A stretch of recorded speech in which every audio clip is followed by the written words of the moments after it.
Hi everyone, in today's video I'll show you guys how you can upload high quality pictures on Facebook. Well, first of all, if you simply open the Facebook application and if you want to upload your photos, here you can see the option of image right here. If you simply tap on this image icon like this, your gallery will be opened, and like that you'll be able to select photos and upload it from here.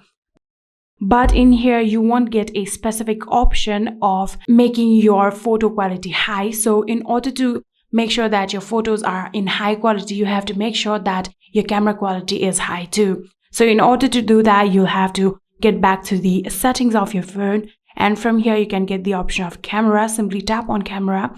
And then here you can get the option of record video. So if you tap on it here, you have to make sure that your video recording is at the highest quality. Here you can see this option is the highest one. So if you tap on it here, now you can go back.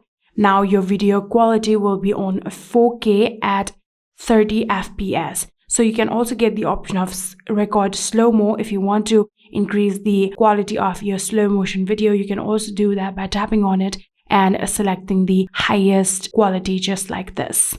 So if you go back, you can also get the option of formats. If you tap on it, here you can get the option of most compatible or high efficiency. You have to make sure that you have selected high efficiency, but it might consume a lot more space than the normal most compatible one. So after making sure that, you can now simply click a photo on your camera and then simply go back to your Facebook and simply upload it in there. So while uploading your photo, you have to make sure that your internet connection is good. Sometimes your internet connection not being good can lead to a poor quality photos. And yeah, that is it. I hope this video was helpful to you guys. If it was, please do not forget to hit that subscribe button and like our video. Thank you so much for watching. See you in the next.